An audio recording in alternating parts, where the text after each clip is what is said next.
আসসালামু আলাইকুম, welcome back to my channel. সবাই কেমন আছেন? আশা করি যে যেখানে আছেন ভালো আছেন।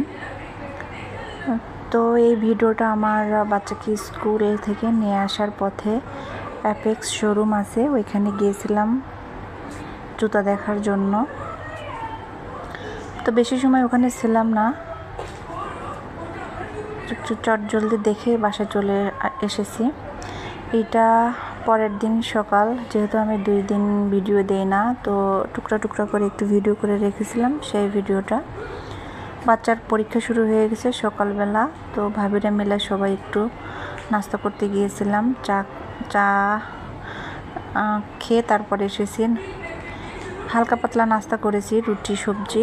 তারপরে একটু সবাই বললাম যে চা খাই। আসলে সকালবেলা চা না খেলে ভালো লাগে না। তো বাচ্চার পরীক্ষা শেষ, চলে এসেছি, আর ভিডিও তেমন করি নাই। আসার পরে নেক্সট দিন সকালবেলা, মানে আজ সকালবেলা, এটা বৃহস্পতিবার আজ সকালের ভিডিওটা। তো ঘুম থেকে উঠে আমি আগে টেবিলটা ক্লিন করে নিচ্ছি। যদিও আমি রাত্রে ঘুমানোর আগে একবার ফ্রেশ দিয়ে ক্লিন করেছিলাম, পানিতে ন্যাকড়া চুবায়ে তারপরে এটা আমি পরিষ্কার করে রেখেছিলাম। কিন্তু রাত্রের বেলা এটাতে তেলাপোকা পিঁপড়া ওঠে। আমার বাসায় যেহেতু তেলাপোকা আছে, আর এই যেটা দিয়ে আমি পরিষ্কার করি, ক্লিনজিং জেল, এটা আমি নিজে হাতে বানিয়েছি। এটা বেশ সুন্দর কাজ করে। আমি একদিন এইটা করে দেখাবো, ভিডিওটা আমি বানাবো আমি কি দিয়ে এই ক্লিনজার বানাই। আর এটা আমার এই বোতলটা ওই গ্লাস ক্লিনারের বোতল, তো আমি এর মধ্যেই রেখেছি। এইটা দিয়ে পরিষ্কার করলে কিন্তু পিঁপড়াও আসবে না, আর অনেক হয়, ক্লিন হয়, একদম চকচকা হয়ে যায়, তেল চিটচিটে ভাবটা থাকবে না। খাবার খেলে অবশ্যই এর উপরে তরকারির ঝোল বা ভাত, বাচ্চা আছে যেহেতু, এগুলো একটু পরে তো কেমন যেন হয়, একটু তেল চিটচিট হয়। তো আমি তো সকাল বিকাল পরিষ্কার করার চেষ্টা করি। ঘুম থেকে উঠে যদি টেবিলটা ক্লিন না দেখা যায়, তাহলে মনে হয় কি দিনটাই কেমন যেন যায়, আর ফ্রেশ লাগে না। ঘুম থেকে উঠে টেবিল বিলে তাকাবো, শান্তি লাগবে। তো আমি উঠে আগে ক্লিন করে নিচ্ছি, নিয়ে আমি নামাজ পড়বো। ড্রয়িং রুমটা আমি ইদানিং ডাইনিং রুমে না, আগে ড্রয়িং রুমে পড়তাম, এখন আর পড়ি না, ডাইনিংয়ে পড়ি। তো আমি এইখানটা আমি ফ্লোরটা মুছে দিব, তারপরে নামাজ পড়ব। আর বাচ্চারা ওঠার আগেই আমি ওদের নাস্তা তৈরি করে বাচ্চার লেখাটা লিখে দিব খাতায়, তারপরে ওইটা অ্যান্সার করবে। যেহেতু বাচ্চার পরীক্ষা চলছে, এই কারণে আমার একটু ব্যস্ততা বেশি বেড়ে গিয়েছে। আর ভিডিও এভাবে করা হয় না, আসলে ভিডিও করতে গেলে অনেকটা সময় লাগে। যারা ভিডিও করেন তারা তো জানেন যে ভিডিও করতে গেলে সময় লস হয় অনেকটা। যেহেতু বাচ্চার পরীক্ষা, তো ভাবছি পরীক্ষা শেষে ইনশাল্লাহ রেগুলার হব। আমি অনেকটা সময় জুড়ে এটা পরিষ্কার করেছি। একবার ক্লিনজার দিয়ে তো পুরো টেবিল পরিষ্কার করলাম, পরে আবার ন্যাকড়া ভিজিয়ে নিয়ে এসে আবার পরিষ্কার করতেছি।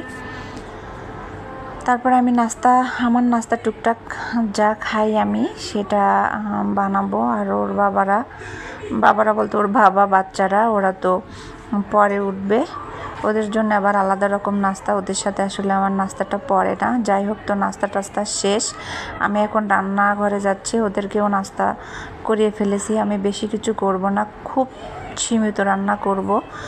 যেহেতু বাচ্চার পরীক্ষা, রান্নাঘরে অনেকটা সময় যাবে বেশি কিছু রান্না করতে গেলে। তো আমি মরিচটা ধুয়ে আমি এই ঝুড়িটাতে রেখে দেই।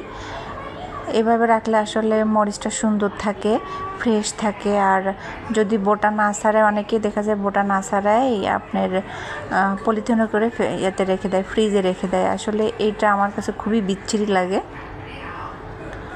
আমি মরিচের বোটা ফেলে তারপরে ধুয়ে ফ্যানের তলে দিব, শুকায় যাবে।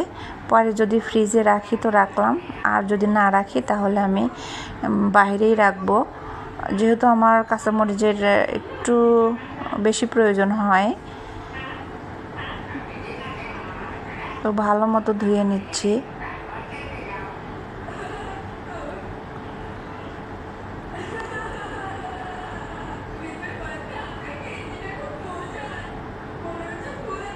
চেষ্টা করি সব সময় একটু ভালো মতো থাকার। আর এদিকে আমি আজকে কাঁঠালের রেসিপি করব, সবই কাঁঠাল। আর এখানে ভুড়ি জাল দেওয়া ছিল। তো গরু বা খাসি যাই রান্না করেন না কেন প্রচুর তেল হয়, বিচ্ছিরি লাগে একদম।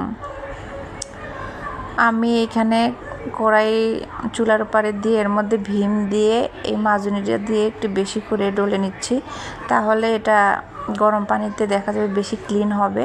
তারপর আমি মাজুনি দিয়ে মেজে নিব।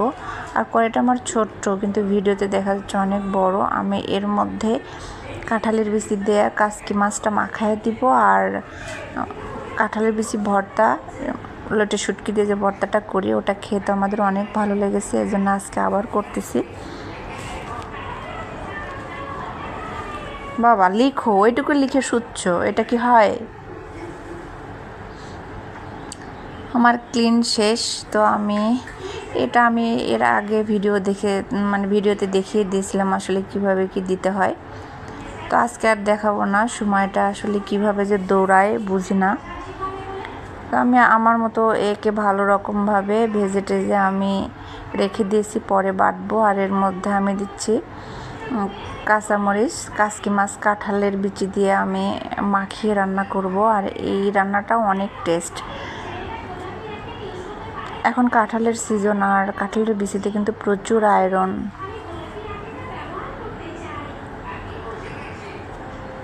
পেঁয়াজ দিয়ে দিচ্ছি।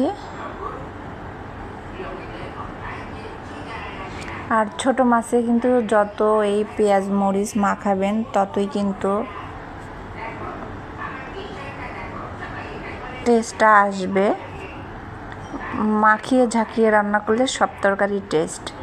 আর যারা হাত দিয়ে মাখায় না, দেখা যায় চামচ দিয়ে নাড়াচাড়া করে তরকারি বসায় দেয়, ওই তরকারিটা কিন্তু টেস্ট লাগে না, কেমন যেন ধোয়া ধোয়া লাগে, পাংশা লাগে। হলুদ থাকে, আদার্স অনেক কিছু থাকে, এই কারণে হাত দেয় না। আমি কিন্তু হাত দিয়ে মাখাই। তো আমার মতো করে আমি সুন্দর করে মাখিয়ে নিচ্ছি, তারপরে তেল দিয়ে দিব, যা যা দেওয়া লাগে সব দিয়ে মাখিয়ে ঝাঁকিয়ে রান্না করব।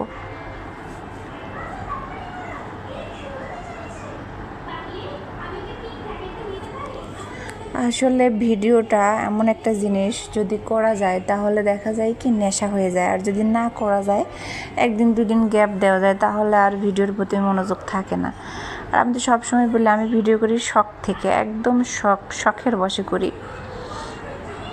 তো শখের বশে করার পরেও আপনারা যারা আমাকে সাপোর্ট করেছেন তাদেরকে অসংখ্য ধন্যবাদ। আমি একটা ক্ষুদ্র মানবী।